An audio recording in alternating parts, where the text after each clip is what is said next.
Test, test. Can you hear me okay? Yes, I can hear you, and we're live on YouTube. Just that one.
Hello?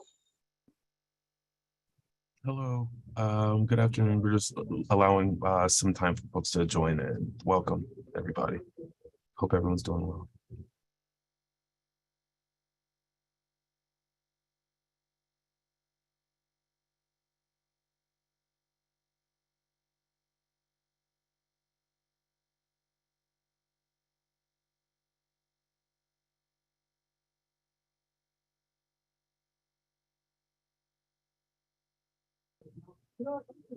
Welcome again, everybody. We're gonna get started at 1:05. We're just allowing some time for folks to log in. We hope that everyone's having a nice Friday, feeling well. It's been a short week, but it's also been a long week. So we'll get started pretty soon. Welcome, everybody.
Again, welcome everybody. We'll get started in just a couple minutes. Looks like we still have some folks entering the room. And again, this is the COVID-19 MPV City Worker Briefing, hosted by the New York City Department of Health and Mental Hygiene. This is a space maintained and created and honestly powered by the work of a lot of city workers, for city workers, by city workers. Dr. Wong and myself and the rest of the DOH team who are managing some of this. We come from public health backgrounds. We won't be able to talk about or address some of the major policy issues that do arise. Hopefully we can arrange someone to speak to those probably for the next briefing, but we definitely want to update folks on some of the major updates that have happened this week. So we'll get started in just a second.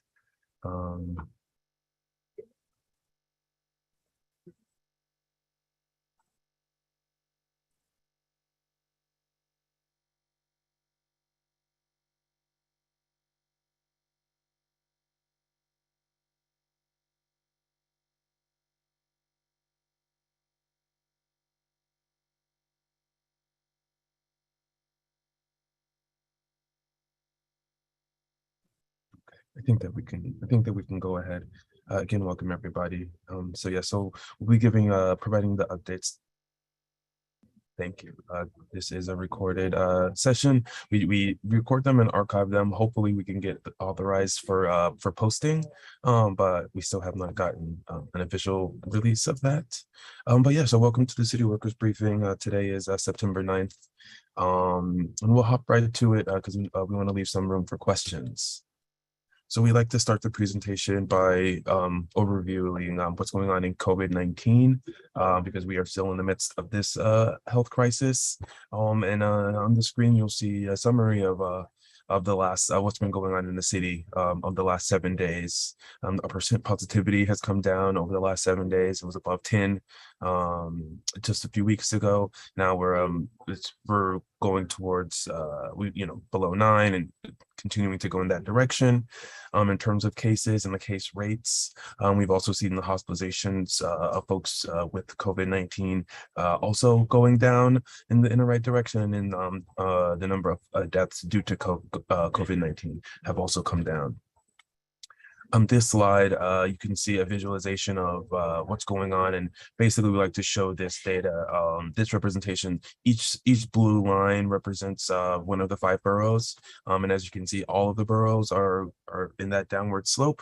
That's really encouraging. That solid black line just shows the citywide average of the community transition. Again, all of these data are available on our DOHMH website. We have a lot of data there.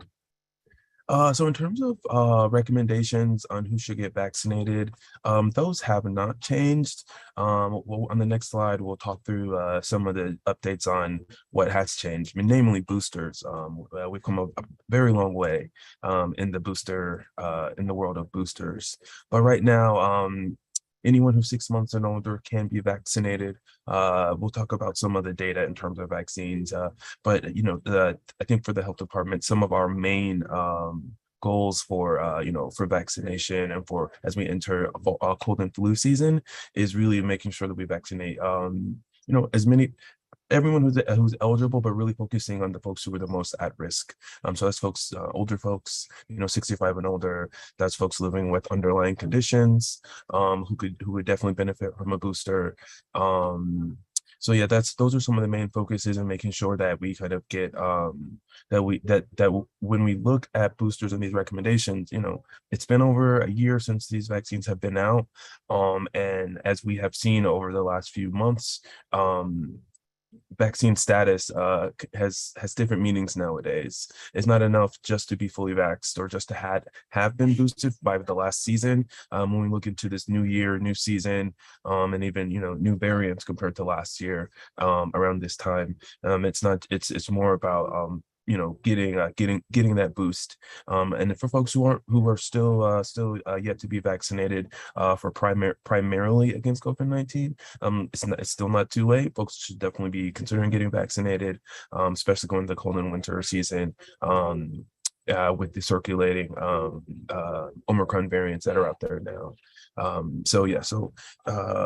For the next slide, we'll just talk through what has changed on the booster front, because I think a lot of questions and a lot of things that we've been waiting for have been answered. There's still some data and things that are not out there. We should probably see that released pretty soon. But the big news is that new COVID-19 boosters have been authorized in the United States. Actually, two types, Moderna and Pfizer, both had these boosters authorized.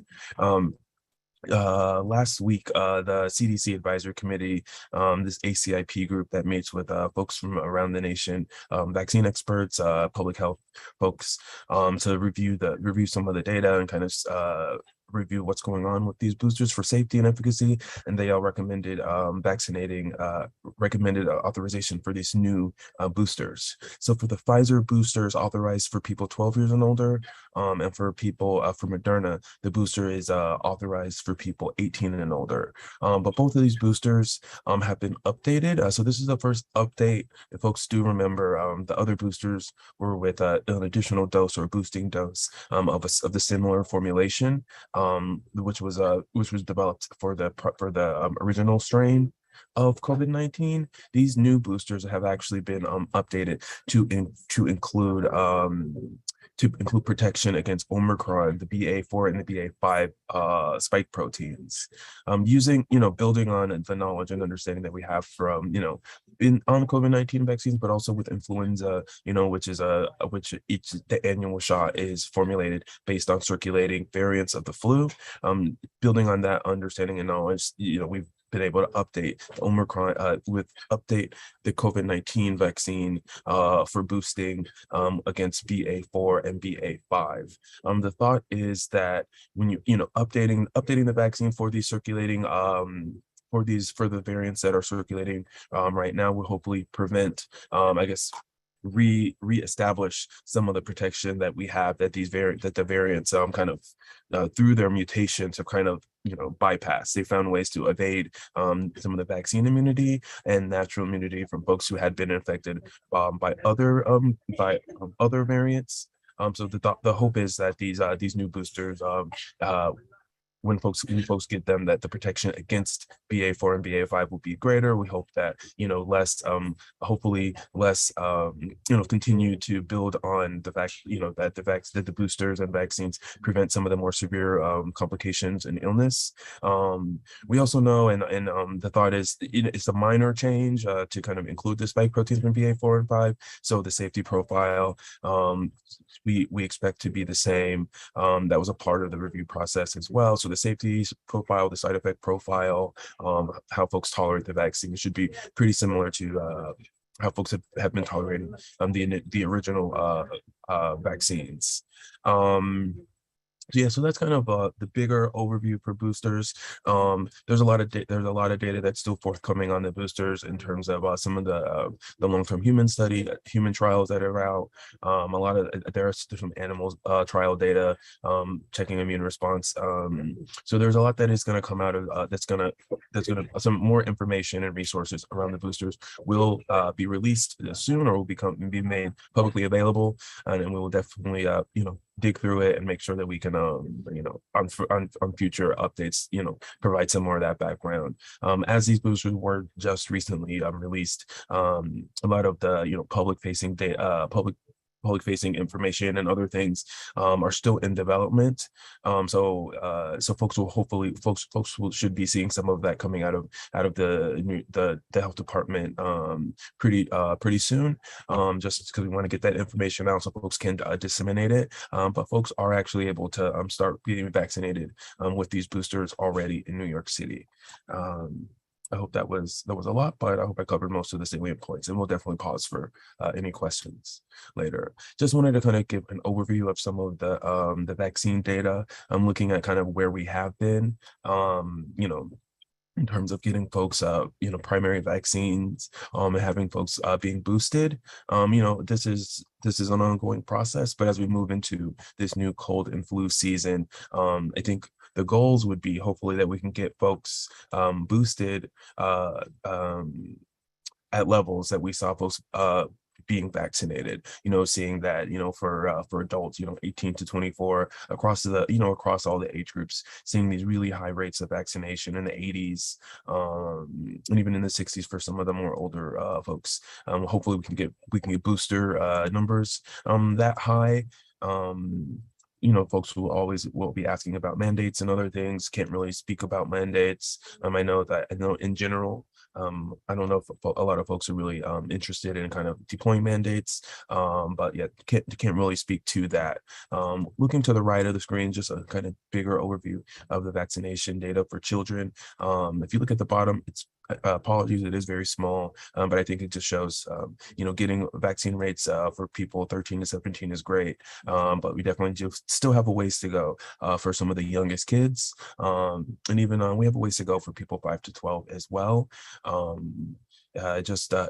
and flu season is approaching. We know that vaccination rates have been kind of lower amongst children, especially some of the younger kids, and we were kind of seeing some of the results of low vaccination across the board. As we see with polio, there's possibly the re-emergence of polio in the state and some of these kind of other vaccine preventable illness outbreaks that we see. So pushing for vaccination across the board, and integrating COVID-19 vaccination in our in our primary care visits is going to be important, especially as we go into cold and flu season with these highly contagious variants, and as we see an easing of some of the mask requirements. Always like to just talk about testing and considering what we can do to keep our families safe, and ourselves safe, and our community safe. And testing routinely, having a testing regimen is important. Making sure that as cold and flu season comes in, that we have home tests. Folks can still pick up free test kits across the city. You can check on our website for some locations of where folks can find these test sites. And then just even though some of the recommendations may ease, or some of the mandates may ease, we do know when are some of the most important points for testing, when folks develop symptoms, after having close contact with someone who tested positive, before and after travel, and then before and after gatherings are pretty important times to consider getting tested, especially if you plan on visiting a family member or someone who may be at higher risk for bad outcomes if infected. So always plugging testing. Treatments, not much has changed in terms of treatments citywide, just raising awareness that the treatments are out there, making sure that people in our circles and our networks know that treatment is available. We think that the treatments are most effective. We know that the treatments have the most impact for folks who have mild to moderate symptoms and who are the highest risk for severe illness. So not everyone who tests positive for COVID-19 would benefit from these treatments, but we know that some of the folks who are the most vulnerable definitely do benefit. And we want to make sure that folks have access, are aware, and folks have access to these treatments. All right. Let me just check. Okay, nothing in the chat. So folks aren't hearing the echo. Hopefully folks still don't hear the echo. We can share what some of the free testing resources are. I'm not sure about the free test, like the free PCR test, what that landscape looks like, but the free at-home tests, there's a running list of where folks can pick those up. We'll go right into the MPV updates. But feel free to enter questions in the chat. The team is gonna keep an eye on those. So looking at the US outbreak, at each of these briefings, we try to, take a bigger look at what's going on. So as we see the outbreak of MPV spread across the United States, currently there's over 21,000 cases in the US. New York City, our proportion of the cases is actually starting to come down. So I think last time we met, we represented around 20% of the cases. Now New York City represents around 15% of the cases. And I think it just reflects that things are slowing down in our city. And I think in some other parts of the country, we're seeing some things, the outbreak actually not slowing down. So that's why we're seeing some of the proportions shift a little bit. Looking to the left of the screen, you can kind of see the states or territories that are in the darker blue have some of the higher case counts. And as folks can see, some of the states with bigger urban areas where the case counts still remain pretty high. This is a visual representation of the new daily cases of MPV in New York City. And as you can see, this is you can see the blue line represents the epidemiological curve. And as you can see, we from left to right by time, we definitely passed the peak, and we're actually in this downward slope, which is really great. We're definitely seeing case counts going down, reported cases in the city going down, which is encouraging. And I think it just kind of reflects a lot of things, but mainly I think the resilience of the community and the city to kind of get folks the care that they need, and to get massive amounts of folks vaccinated, which we'll talk about a little bit later.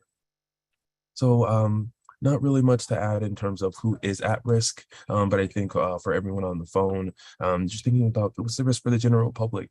And I think for the general public, the risk is not very high in terms of exposure to MPV, but we are definitely solid public health approaches to really focus on where the need is and where the highest risk is to kind of so we can contain this thing. And so we continue to work with folks in the LGBTQ community and folks in their social networks, and to help protect folks, to kind of help stop the spread, which is definitely where we are now, and just to continue to make sure that we get even the most marginalized groups who are at risk.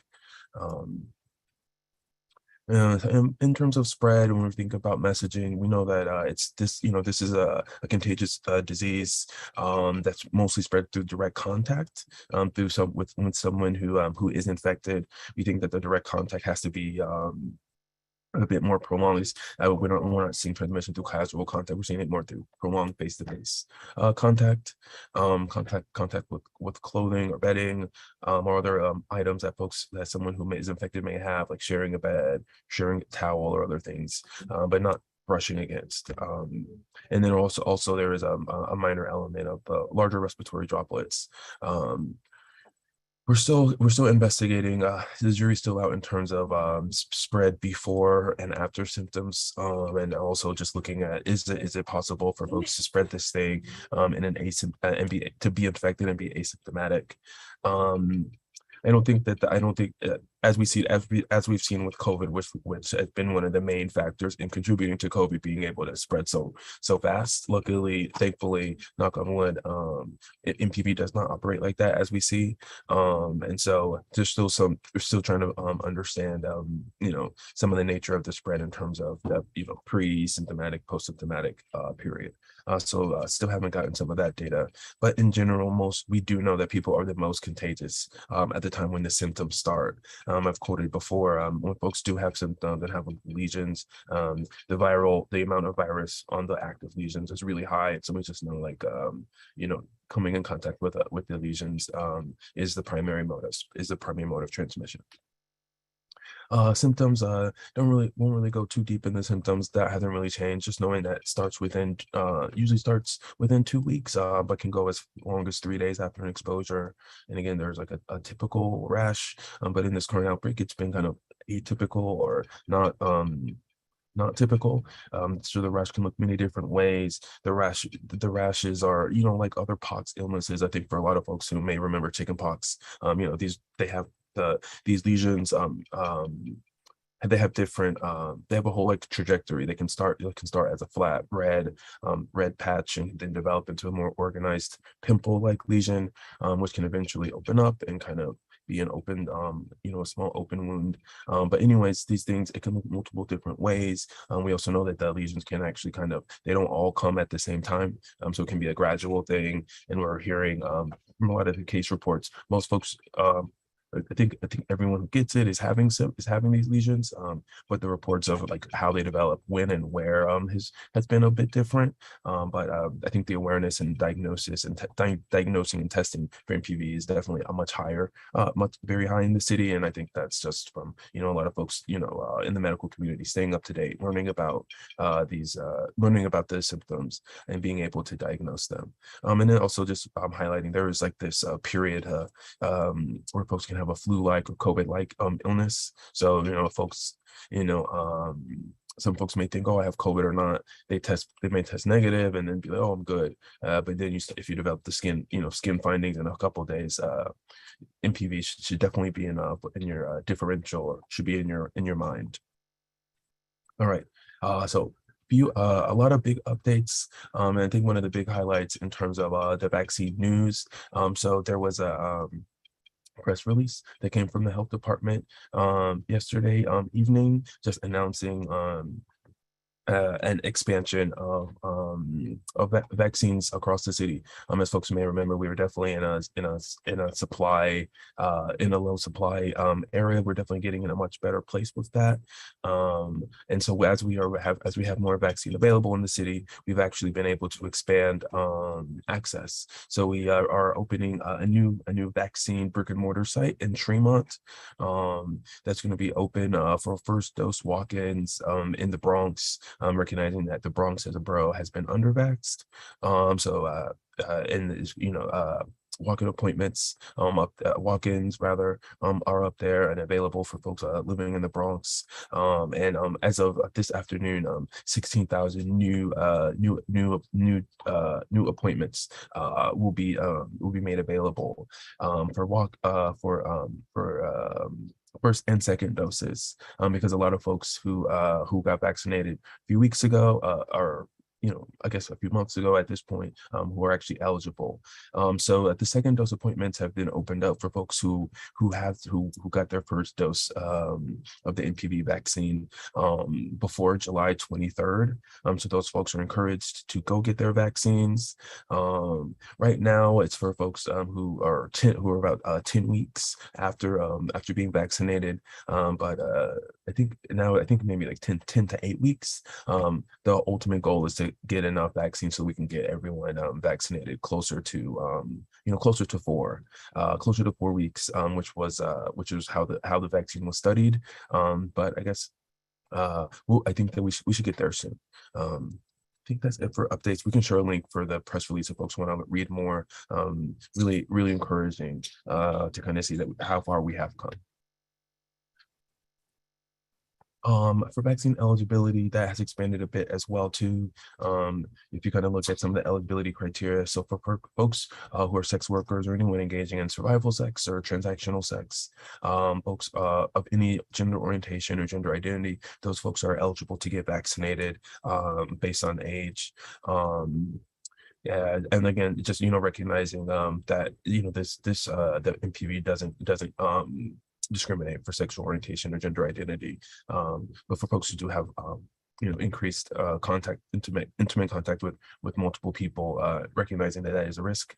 So that has expanded. We should also hopefully see an expansion in terms of ages 18 and older, for certain 18 and younger than 18 rather, that we should probably see that expansion happening soon. But for people who are younger than 18 who are known contact, folks are eligible to get post-exposure prophylaxis, so they can actually get the vaccine if they are a known contact. Okay, so that's it for eligibility. We'll talk about some of the numbers around vaccines.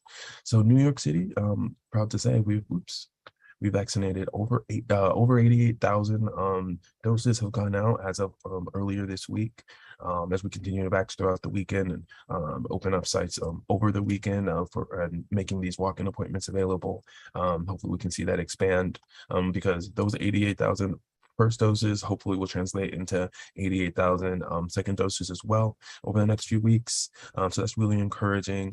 And again, to hold us accountable, we definitely want to report on the vaccine distribution equity and highlight some of the things that we're working to correct over the next currently these high priorities. And so when we look at race and ethnicity, can be a little confusing to kind of see all the little lines, but basically the purple line represents the doses, percentage of the overall doses. So the percentage of the 88,000 doses administered represents for each demographic group. The purple represents how much of the overall vaccines have gone to the group. The gray box represents an estimate of folks within the demographic group that would be eligible based on some survey data that we have. And so what we want to see is we want to see the purple line extend further out than the gray line, and which will represent that folks have been vaccinated at least at what is estimated, and hopefully hopefully these estimates are underestimates and that we can vaccinate over. So we want to see the purple line extend beyond the gray line. And what you can see is for most race and ethnic groups, we can see that the purple line has extended, but a big glaring thing is folks in the Black who identify as Black or African American, that the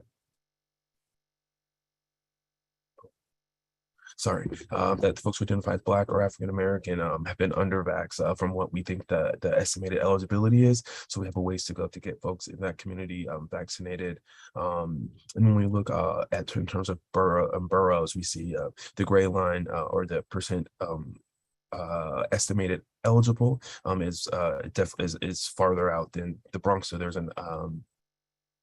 We have a ways to go in terms of getting the Bronx vaccinated, their fair share, the fair share of Bronxites vaccinated. We also see in Queens, they're just a bit smaller under vaccination, but also Staten Island is a kind of bigger gap.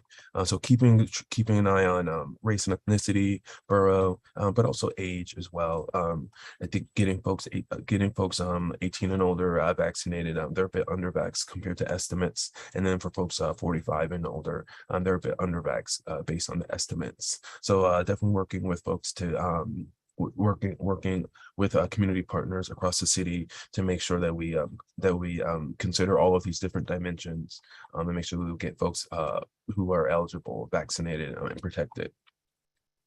Okay, so this is just some info on what to do if someone has symptoms. Just really encouraging folks to really reach out to a provider, and either if they have a known provider, or to call 311 or check the NYC health map. Talk to that provider, let them know why you think that you may have MPV.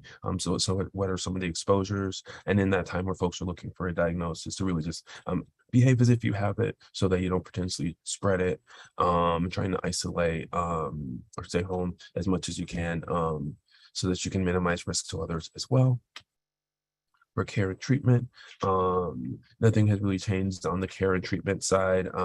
There's prescription meds that are out for folks who have some of the more severe symptoms. That's the tecovirimat or TPOXX. And then there's a lot of guidance on our website beyond what you see on the screen for like symptoms management, which is what a lot of the folks do require. Most folks aren't requiring hospitalization or prescription meds to manage at home, but for those who do, definitely encouraging folks to seek care and to get access to some of the prescription meds that are necessary. All right, so this is the last slide, and just really offering, so what can we do? The biggest thing that we can do is educate ourselves and educate the community, sharing up-to-date information. The health department, we're updating our website based on what's going on in the city, trying to make things, developing things in response to community needs.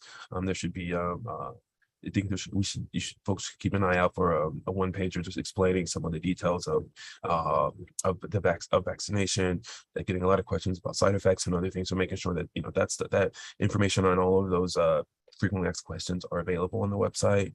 For folks who are interested, signing up for the text alerts to be updated. For example, when the appointments go live today, when the additional appointments go live today, folks will be notified. Sharing accurate information. There's a lot of disinformation that's out there, a lot of fear-based messaging, a lot of stigmatizing messaging, and just being aware that, again, this is it's us versus the virus, not us versus each other. As a city, we're getting through this. We get by helping to support the folks who are the most at risk.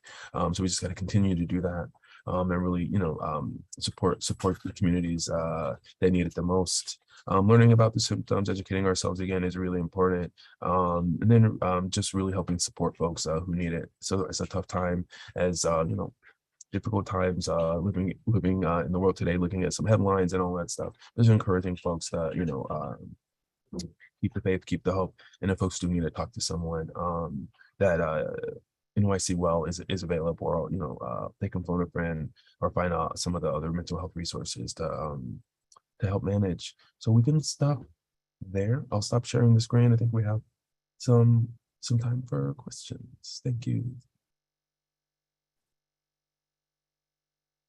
Dr. Wong is going to come on screen. Yes. All right. Hi, everyone. I'm Marsha Wong. I've been on these worker briefings for quite some time. I'm also a physician by training and have a lot of experience with HIV work. So that's sort of my background. We're just going to go ahead and get to some questions here. There actually were not a lot. So we do have, we can, I think, pretty much get to all of them today. So I'm going to go ahead and start with the COVID questions, because I think that was sort of really a big topic, at least for today, with the most changes. So I think a lot of questions about the bivalent booster. So I'm happy to talk about that again, just to review, because it's actually really confusing and really kind of a little messy, quite honestly. So hopefully this will sort of empower you to sort of at least understand what the booster is. So, you know, some questions about the bivalent, how are they different? See, yeah, and sort of, you know, when are they available? So they are available now. I don't know, Carolyn, if you have the VaxFinder site, but they did become just available, I think just shortly after Labor Day weekend, actually. They became available in New York City.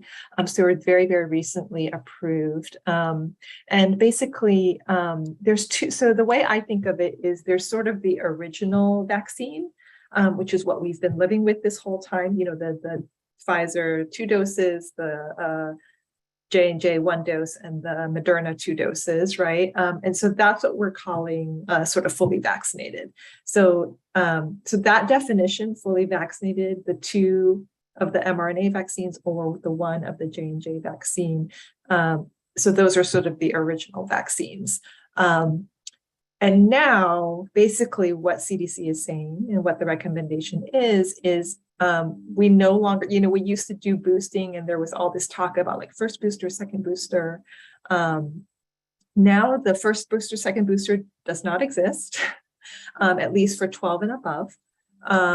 So really, so if you're 12 and above, basically, and everyone is basically resetting.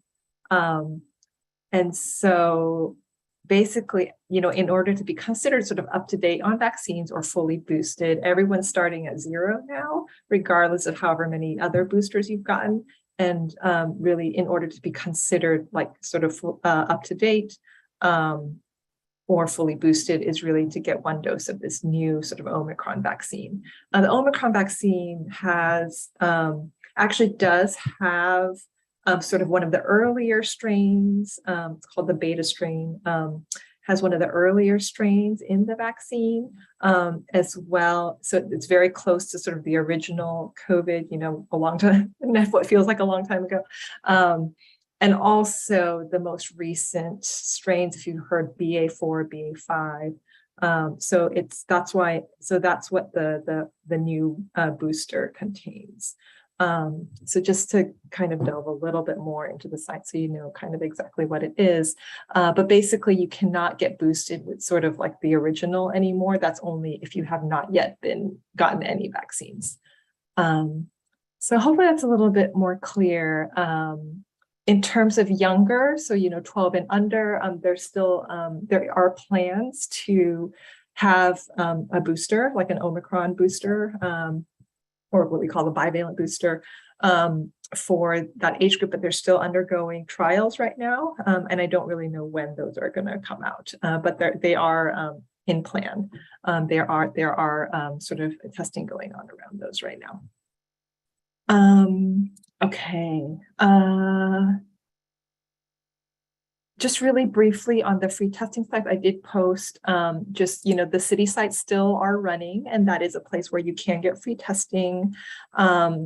Sometimes I think H&H can sometimes put it on a sliding scale, but I will say that I think one of the issues is, you know, now that there has been less, you know, as we get deeper, you know, into sort of living with COVID, I will say that there is no longer federal funding for testing. And that was, so I think we still do have a lot of options in New York City, but at some point sort of this free testing may run out unless, you know, unless New York State or New York City decide to allocate part of their budget for specifically for COVID testing.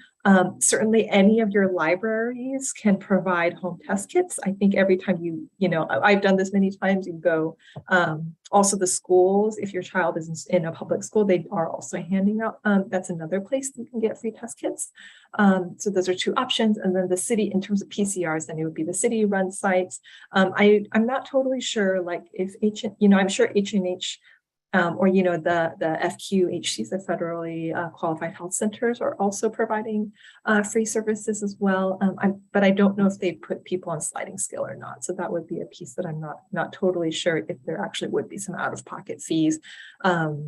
So, but certainly the city run sites, which I posted, as well as like any public setting like libraries, school, public schools do have these home test kits that are still available until we run out. So it really depends on when we run out.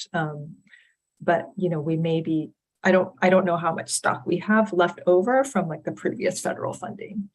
So yeah, funding certainly is an issue. So I'm not gonna, I do just want to be like very transparent about that. Okay. A question about COVID-19. If being fully vaccinated can protect against long COVID. Yes, it does. Being vaccinated certainly does protect against long COVID. It's not as effective as we would like it to be. I think it's something like around 15% efficacy, but it does still offer some protection against long COVID, and certainly does protect you from getting COVID. And so if you don't get COVID, you're less likely to have long COVID.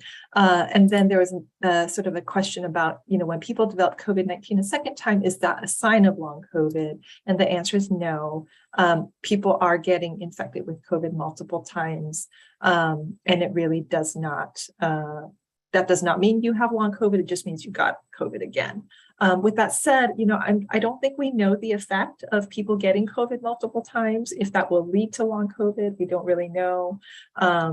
If someone with long COVID were to get COVID again, does it make their long COVID worse? I'm not familiar with any research around that right now, but certainly these are all questions that we have sort of, continued research going into the future.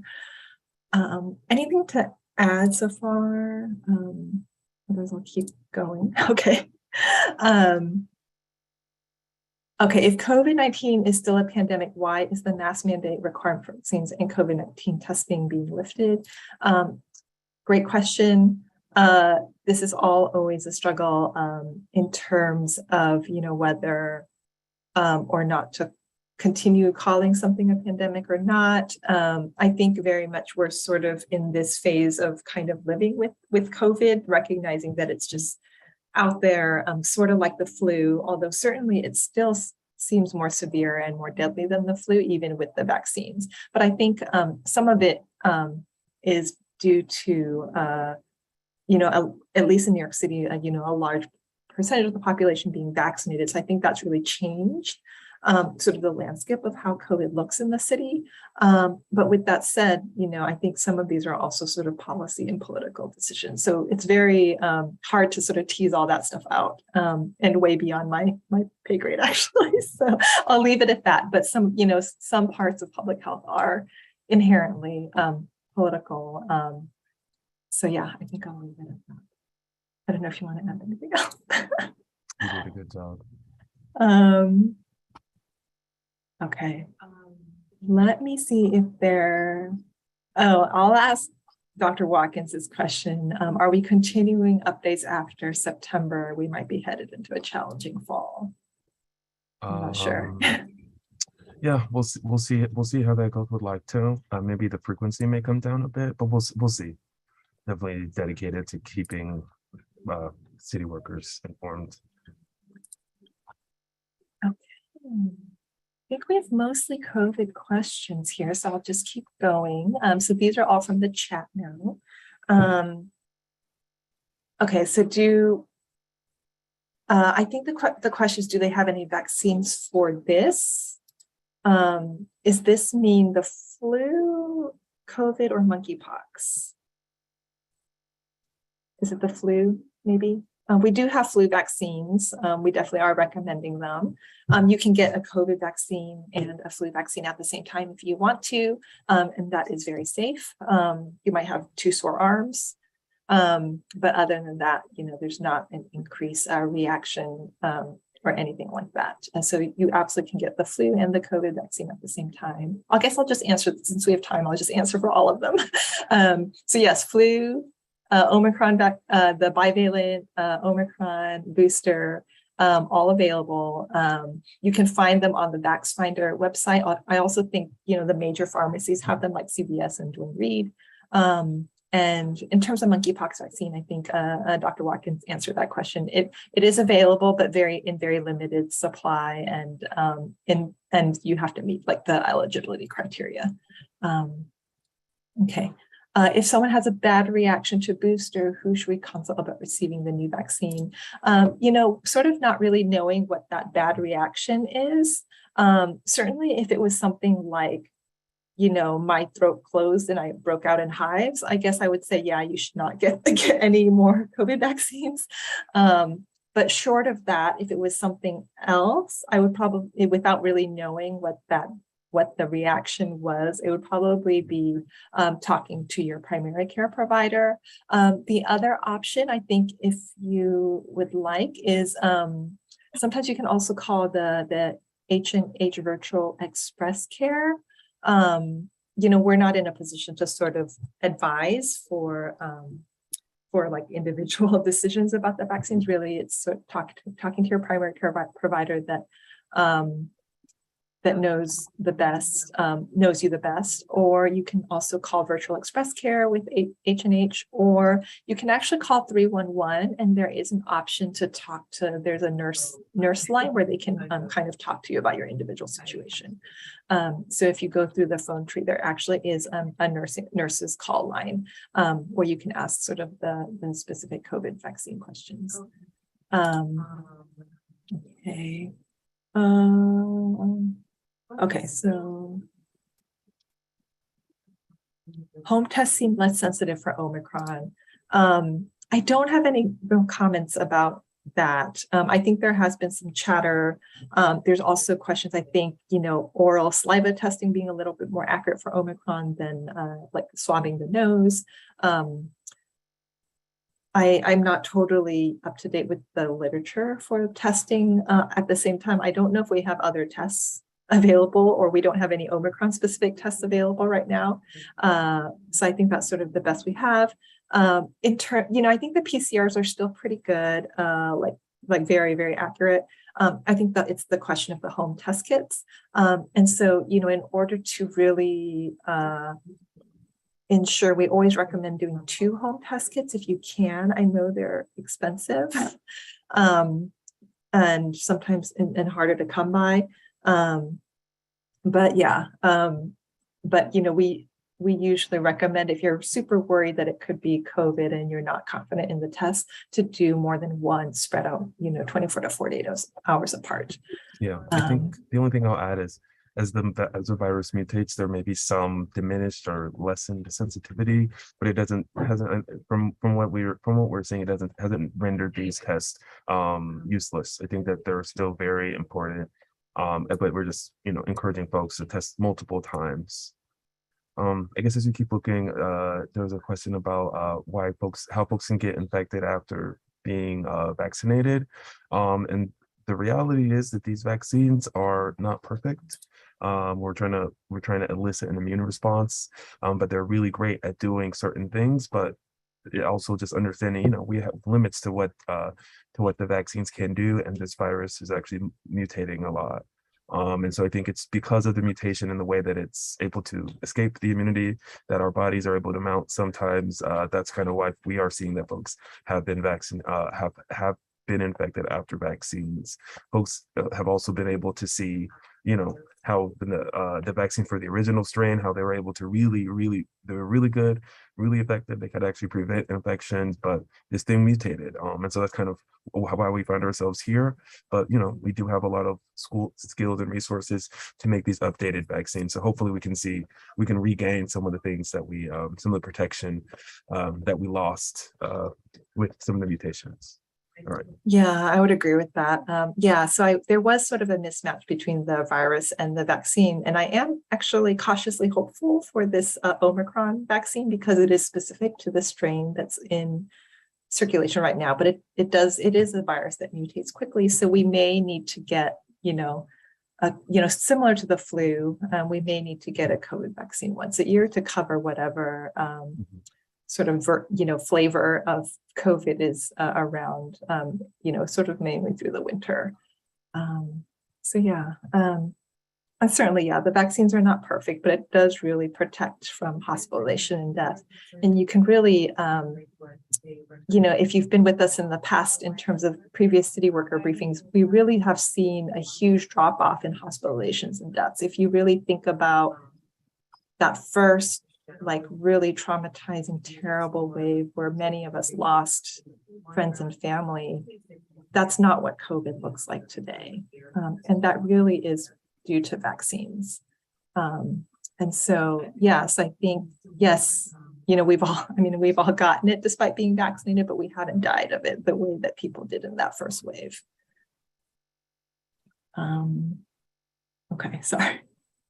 Is people with bad immune system affected the worst? Certainly, yeah. If you have a bad immune system, any infectious disease will be more severe. With that said, certainly if you have a bad immune system, then if you do have symptoms from COVID, then get yourself treatment, Paxlovid.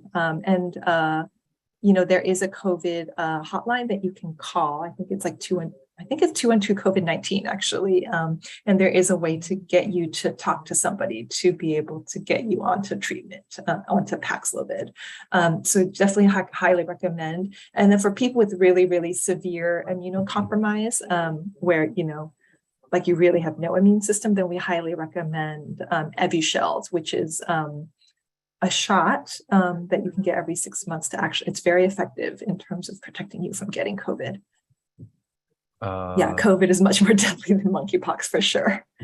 Share it in the chat for folks who have questions about boosters on the vaccine page. You can read more, but basically, if you can get the bivalent booster, it's been 2 months since you got the last COVID dose, the last vaccine dose.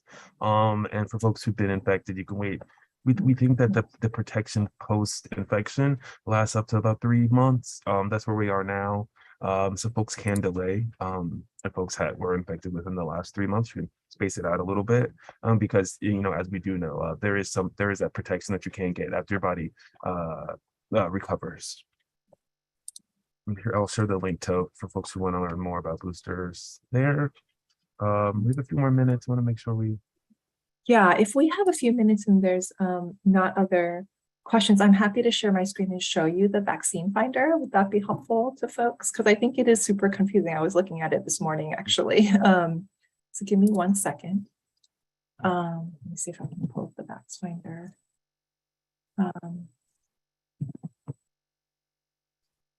So it's vaccinefinder.nyc.gov.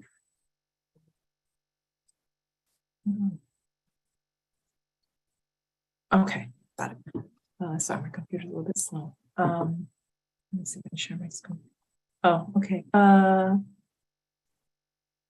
I able to be made a host so I can share my screen?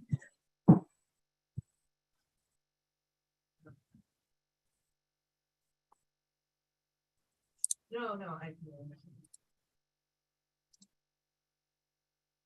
or Julian, are you able Can to you share? share? No, because I'm up. Oh, there. Okay, got it. Okay.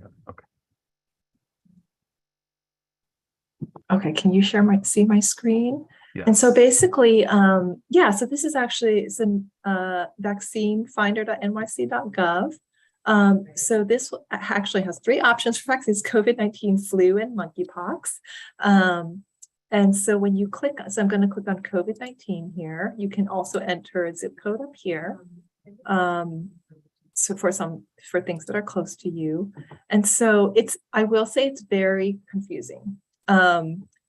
So basically, if you click on either the Moderna booster, so you want to click on booster, or Pfizer booster, depending, if you have a preference for vaccine, but basically Moderna booster and Pfizer booster, that will get you the bivalent Omicron vaccine. So that's how it's labeled on the finder. So remember, so anyone above 12 for boosters, the original booster is not available. So when it says Moderna booster, they mean the bivalent Omicron booster. So the new booster. Does that make sense? I think it's worth also mentioning that Novavax is available if that's something you want to do. If you have friends or family that are very afraid of the mRNA technology, this Novavax vaccine uses much older technology, very, very similar to the flu vaccine, very similar to like all the other vaccines that we've gotten as children. These are all what we call protein-based vaccines.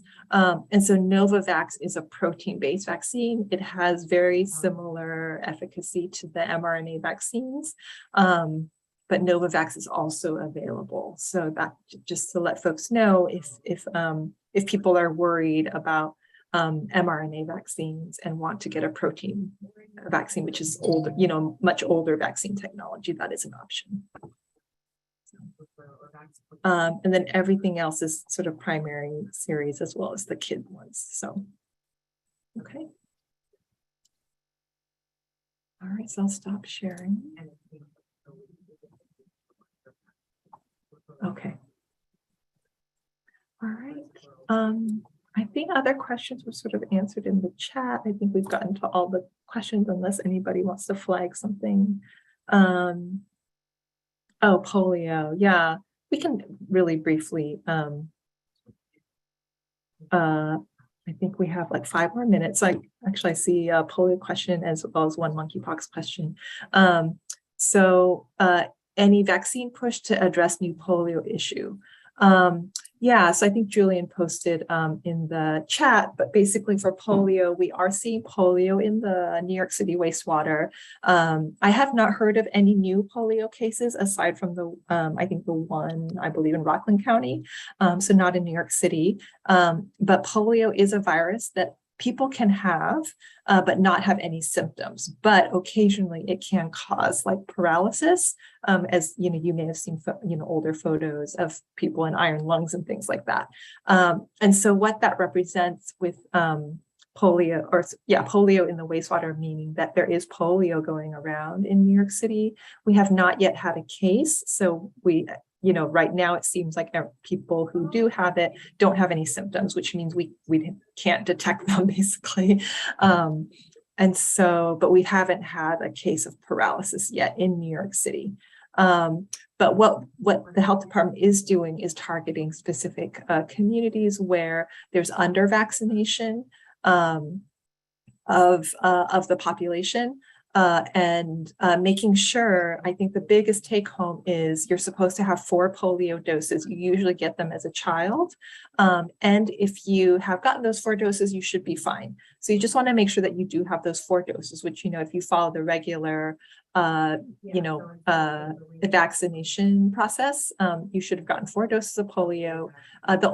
We are not boosting people. We're not giving people additional polio vaccine. The only people who should be getting kind of like a booster polio vaccine, I guess, is really probably people that work in the Department of Sanitation. So I would just touch base with your department if that's you, just because there could be contact with the wastewater. So yeah, I think that's what I would say. Or I think if you're like there's very certain criteria for people to get polio boosters, but really it's not very common. That it's pretty like specific people that should get it. So it is detailed in what it posted, or what Dr. Watkins posted. Is the severity of monkeypox symptoms depending on the level of someone's immunity? For most people, monkeypox it's a hard answer. We've seen pretty severe disease, meaning, I guess I would say is one, no one has died. No one, but we have had a number of hospitalizations for monkeypox. And certainly if people do have severe disease, they do tend to be people who are pretty severely immunocompromised, where they have very little immune system. But I feel like for people who have, even a moderate immune system, we haven't seen that be severe. With that said, it just, levels of severity is hard to measure, I guess, is what I would say. but yeah, I would say the most severe cases we've seen have been in people who are severely immunocompromised. And what I mean by severely immunocompromised is, like people who are on chemotherapy, who have no immune system, or who have really severe AIDS, basically. So those are the places where we've just seen really severe disease. In terms of like requiring intensive care and requiring a lot of supportive care in the hospital. So I'm trying to see, I know there's more questions popping up, but we have 1 minute left. Is there anything burning that you want to address, Dr. Watkins? I think the only thing that I wanted to add was, I mean, there was a question about home remedies, and from the approach that we kind of take from, primary care, preventative medicine, we really encourage folks to kind of, take care of yourselves at home. If it's working, drinking teas, all of that stuff, it does help. But I think it's a combination, if symptoms start to get worse, if people have fevers that don't break, there's definitely a time and a place for, medications, over the counter, and even prescription. It's finding, a balance between all the different things to keep ourselves safe. But definitely not like excluding one or the other. It definitely using all the tools that we have available. I think other than that, I think we covered everything. We covered a lot. There's a broad range of things going on in our great city. But I think that, if we work together, keep ourselves safe, answer questions, encourage folks to talk, have these conversations, even educate ourselves and really try to be active in combating some of the negatives out there against all the stigma and the hate, and really try to, put some positivity out there. We can definitely make a difference. So I guess with that, thanks everyone. Thanks for all the folks behind the scenes navigating everything for us. And thanks for everyone for tuning in. Happy second day of school for those of your kids. Hope you're surviving it. We forgot to even talk about school. Wow. Yes, a lot happening. But we'll get through this together. And yeah, we definitely do want to extend these and kind of make these available for folks. If folks appreciate it, if they want to. Well, thanks everybody. Have a lovely, warm, and safe weekend.